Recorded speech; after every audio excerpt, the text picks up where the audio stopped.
अस्सलाम वालेकुम dear friends, मैं हूं आपका होस्ट आफाक लाशारी और आप देख रहे हैं IAS academy YouTube channel. Sindh university Jamshoro welcome to IAS academy Ilm Sadiq academy YouTube channel. Sindh university Jamshoro 2K20 botany department. तो बॉटनी डिपार्टमेंट के हवाले से जो कल मैथ का पेपर है, जो आज हुआ वाइवा हुआ, उनके हवाले से जो मेन क्वेश्चंस हैं जो सर पूछ रहे हैं स्टूडेंट से, वही सेम क्वेश्चंस मैंने कलेक्ट किए हैं आप लोगों के लिए, ताकि आपको कोई प्रॉब्लम ना हो वाइवा में। तो सबसे पहले हम बात करते हैं सेट में से कौन कौन से क्वेश्चंस आ रहे हैं जो टीचर पूछ रहे हैं और स्टूडेंट जवाब दे रहे हैं, कोई नहीं दे रहा, वो मतलब अलग बात है।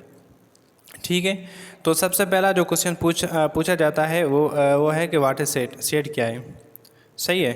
सो सेट की डेफिनेशन आपको बतानी है कि सेट क्या होता है।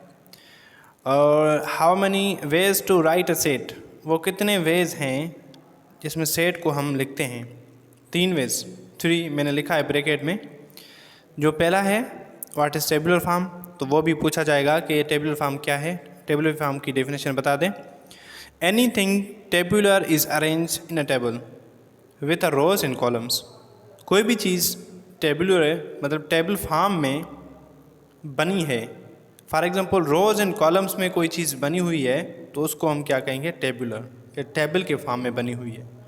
ठीक है, मतलब जो रोज एंड कॉलम्स की जो जगह है वहाँ पे कोई भी चीज़ जो है आप रख लें, ठीक, तो उसको हम क्या कहेंगे, ये टेबल फॉर्म है, ये टेबुलर फॉर्म। क्लियर। उसके बाद है व्हाट इज डिस्क्रिप्टिव फॉर्म, कि भाई डिस्क्रिप्टिव फॉर्म जो है वो क्या होता है। सो डिस्क्रिप्टिव फॉर्म जो है stating in words the elements of a set, e g. Set of 5 nature numbers. Descriptive में फ़र्क ये है टेबुलर और डिस्क्रिप्टिव में कि भाई जो चीज़ हमने रखी है, फॉर एग्जांपल हम बात करते हैं नेचुरल नंबर की, तो वो वर्डिंग में हम कोई भी चीज़, कोई भी एग्जांपल अगर आप लोग वर्डिंग में दें, ठीक है, अल्फ़ाबेटिक में दें, तो वो क्या हो गया, आपका डिस्क्रिप्टिव फॉर्म हो गया। क्या कह रहा है कि स्टेटिंग in words the elements of set of 5 natural numbers. आप 5 नेचुरल नंबर्स एग्जांपल ले लें, ठीक है, ये क्या है, 5 नेचुरल नंबर्स, ये डिस्क्रिप्टिव है क्योंकि ये एक वर्डिंग फॉर्म में, एक अल्फ़ाबेटिक फॉर्म में लिखा हुआ है, इसको हम कहते हैं डिस्क्रिप्टिव। उसके बाद है व्हाट इज़ बिल्डर फॉर्म।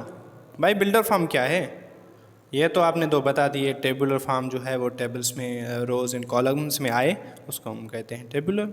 और डिस्क्रिप्टिव में जो अल्फ़ाबेटिकली हम बता दें, set of 5 natural number, these are descriptive. And जो बिल्डर है, it makes use of various symbols and notation to represent a set. कोई सेट को बिल्डर फॉर्म मतलब कि सैम्पल्स एंड नोटेशन में रिप्रेजेंट करे, उसको शो ऑफ करे, उसको हम कहते हैं बिल्डर फॉर्म। जो मतलब सैम्पल्स, जो साइंस होती हैं, सैम्पल्स होते हैं, उसमें उसको रिप्रेजेंट करे, सेट को सैम्पल्स एंड साइंस में रिप्रेजेंट करे, उसको हम कहते हैं builder form, set builder form. उसके बाद है व्हाट इज सबसेट। ये भी अक्सर बच्चों से ये पूछा जाता है कि बेटा सबसेट क्या है। सिंपल क्वेश्चन है, ऐसी कोई मतलब कि डिफ़िकल्ट की कोई बात नहीं है कि हम सबसेट की मतलब डेफिनेशन ना बता सके, एग्जांपल ना दे सके। So answer a set in which all the elements contain in other set. इसका मकसद ये है कि जो सेट है उसके जो एलिमेंट हैं वो दूसरे एलिमेंट में हों। क्लियर। जैसे कि if A is equal to 1 2 3 4 5, 1 to 5 मतलब इसके एलिमेंट्स हैं। उसमें बी है, बी इक्वल टू 1 2 3 4 5 6 7 8, मतलब कि ए सेट के, एक सेट के दूसरे सेट में एलिमेंट हों, उसको हम कहते हैं सबसेट। अब क्या हुआ कि ए सबसेट ऑफ बी, ठीक है, मतलब ए जो है वो सबसेट ऑफ बी। अच्छा, अब क्या हुआ कि बी जो है इससे मतलब बड़ा हो गया, तो उसको हम क्या कहेंगे भाई, उसको कहेंगे सुपर सेट। अगर टीचर ये पूछ ले कि बेटा ठीक है सबसेट में आपने बता दिया कि ए जो है यहाँ पे बी का सबसेट है, अगर आपसे पूछे कि इनमें से सुपर सेट कौन सा हुआ, तो एग्जैक्टली आप बता देंगे कि B the super set of A. Clear. So we say A set is the subset of B. What is super set? अब आगे बात सुपर सेट की, तो मैंने यहाँ पे सबसेट में मैं ही थोड़ा एक्सप्लेन कर दिया कि सुपर सेट किसको कहते हैं। A set which includes an other set, एक सेट है जिसको इंक्लूड करते हैं दूसरे सेट में उसको जमा कर देते हैं, उसके मेंबर्स जो हैं दूसरे मतलब सेट है उसमें उसको जमा कर देते हैं। सेम एग्जांपल फॉर एग्जांपल आप ले लें तो कोई मसला नहीं है। 1 2 3 4 बराबर A equal to 1 2 3 4 and B equal to 1 2 3 4 5 6, ठीक है। तो यहाँ पे सीधा बता रहा है we say that B is the super set of set A. जाहिर सी बात है, मैंने सबसेट में आपको बता दिया भाई कि जो बी है जो बड़ा है उसको हम जाहिर सी बात है सुपर ही कहेंगे ना, ठीक है, उसको हम क्या कहते हैं सुपर सेट। सो यहाँ पे सुपर सेट में जो बी है वो सुपर सेट ऑफ ए, तो यहाँ पे सिंपली ए जो होगा वो सबसेट होगा बी का। क्लियर? उसके बाद जो है जो क्वेश्चंस पूछे जाते हैं कंटिन्यूसली वही क्वेश्चन, सेम क्वेश्चंस जो पूछे जाते हैं मैंने वही लिखे हैं विद एग्जांपल। मैंने कोशिश करी कि एग्जांपल के साथ लिख लूँ ताकि आपको भी फ़ायदा हो सके। डिफाइन प्रॉपर सबसेट, ये भी सब स्टूडेंट से पूछा जाता है कि define proper subset. Proper subset क्या है? A proper subset of set A is a subset of B, ठीक है। That is not equal to A, भाई कह रहा है कि a proper subset of set A, जो प्रॉपर सबसेट है ए वो सबसेट है बी का, but A is subset of B that is not equal to A, but जो है वो ए के इक्वल नहीं है। फॉर एग्जाम्पल कैसे? ए की मतलब जो वैल्यू है 1 2 3 एंड बी की 1 5, so B is a proper subset of A, ठीक है। मतलब जो बी में है वो क्या हुआ 1 5 जो है वो प्रॉपर सबसेट है ऑफ ए का। क्लियर? सो ए इक्वल नहीं है बी के, क्योंकि ए में है 1 2 3 एंड बी में है 1 5, सो ए तो इक्वल नहीं हुआ, ठीक। सो define equal set, a set which have same element in them.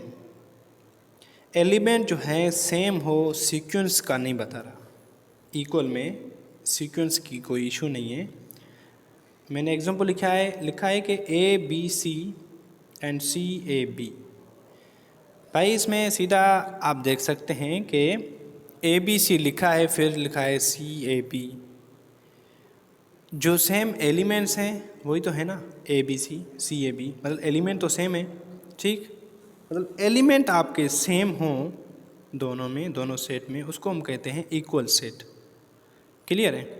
इसमें ये पूछा जाएगा कि भाई इक्वल सेट में जो सेट की अरेंजमेंट है, जाहिर सी बात है ए बी सी एक सीक्वेंस है, so C A B the is not sequence, इसमें मेंशन नहीं है कि इक्वल सेट में कोई सीक्वेंस हो। क्लियर? उसके बाद है डिफाइन इक्विवेलेंट सेट। अच्छा, इक्वल और इक्विवेलेंट में थोड़ा सा फर्क है। अ सेट है same number of elements. Equivalent में कह रहा है कि भाई आपके मेंबर्स जो हैं सेम नंबर्स में, चाहे कुछ भी हो, A B C D. Example B में है 1 2 3 4, मतलब जो मेंबर्स हुए वो हो मतलब हुए चार मेंबर्स हैं, चाहे ए बी सी डी के फॉर्म में हो 1 2 3 के फॉर्म में हो, दोनों में जो मेंबर्स हैं वो 4 हैं। क्लियर है? उसके बाद operation of set. Operation of set में बहुत सारे क्वेश्चंस पूछे गए हैं, जैसे कि define union. Union of collection of sets is of all elements in the collection. Union में क्या होता है भाई कि कलेक्शन जो है सीक्वेंसली कलेक्शन जो है हम वो करते हैं, जैसे कि 1 2 3 ए में है और बी के 3 4 5। सो ए यूनियन बी मतलब ये है कि आप कलेक्शन करें, दोनों सेट की आप कलेक्शन करें सीक्वेंस में, तो आपका यूनियन बन जाएगा। जैसे कि लिखा है मैंने 1 2 3 4 5, so this is a union. उसके बाद है what is different of set. Difference of set.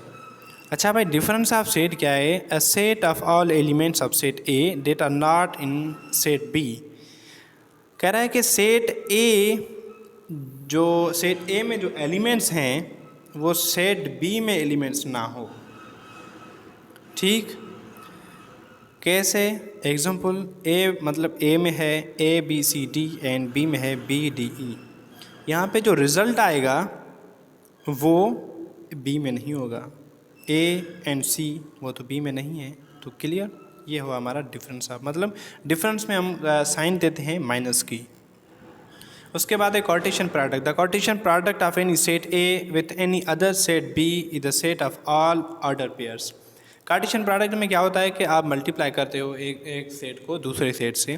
जैसा कि मैंने एग्जांपल दिया है 0 1, बी का है 1 2 3। सो ए प्रोडक्ट कार्टेशियन प्रोडक्ट बी, सो 0 1 प्रोडक्ट 1 2 3। सो ए कार्टेशियन बी जो है वो हुई 0 1 0 2, तो आपको प्रोडक्ट करनी है, मल्टीप्लाई करना है। 0 1 0 2 0 3 होगा, फिर 1 1 होगा, 1 2 एंड 1 3। सही, ये हमारा सिंपल कार्टेशियन प्रोडक्ट है। उसके बाद है De Morgan's law. If A and B are any two sets then bracket start A union B bracket over whole complement. भाई डी मॉर्गन्स लॉ में A union B whole complement जो है वो किसके बराबर है? A complement intersection B complement. Clear? उसके बाद A intersection B whole complement किसके बराबर है? A complement union B complement. Real and complex number system, natural number कौन से हैं? 1 2 3 4 5 6 7 अप टू जैसे मतलब चले जाएं, are called natural numbers. We also called positive integers. Natural number को हम पॉजिटिव इंटीजर्स कहते हैं, ये आप जहन में बात रख लें। उसको हम क्या कहते हैं? Positive integers. Matrix, matrix is a Latin word which means a place in which something develops. समझ जाओ। What is square matrix? Answer, a matrix in which the number of rows is equal to the number of columns. भाई जो square matrix है वो क्या है? कह रहा है कि a matrix in which the number of rows, ठीक है, is equal to the number of columns. जितनी रोज हो उतनी कॉलम्स हो, आपका स्क्वायर मैट्रिक्स हो गया। सिंपल। रो मैट्रिक्स क्या है? पूछेगा कि what is row matrix, define row matrix. So row matrix is that have only one row is called row matrix. आपको याद रखना है कि भाई रो मैट्रिक्स में ओनली वन रो हो तब उसको कहेंगे रो मैट्रिक्स। जैसे कि 1 2 3 4 ऐसे सीक्वेंस में मतलब हों, उसको हम कहते हैं एक रो में। फिर वो मेंशन नहीं करेंगे कि उसमें कॉलम्स कितने, बट रो में एक रो हो मतलब होना चाहिए। ठीक। उसके बाद एक column matrix having only one column called column matrix. भाई बता रहे हैं कि कॉलम मैट्रिक्स जो है वो एक कॉलम्स में मेंशन किए गए हैं, जो एलिमेंट्स हैं वो एक कॉलम में हों, उसको हम क्या कहेंगे? Column matrix. नल मैट्रिक्स में having only zeros called null matrix. अच्छा भाई, नल मैट्रिक्स में जो है वो ओनली ज़ीरोज़ होंगे, ठीक है, कोई और एलिमेंट नहीं होगा, जैसे कि 1 हो गया 2 हो गया 3 हो गया, ऐसे नहीं होगा। ओनली ज़ीरोज़ जो हैं वो पाए जाते हैं नल मैट्रिक्स में। उसके बाद है unit matrix, a diagonal matrix in which all the diagonal element are equal to the one column unit matrix. Names of complex numbers, imaginary unit कौन सा है? ठीक, iota. Complex numbers a plus b iota, a and b, these are complex number. Thank you from IS Academy YouTube channel.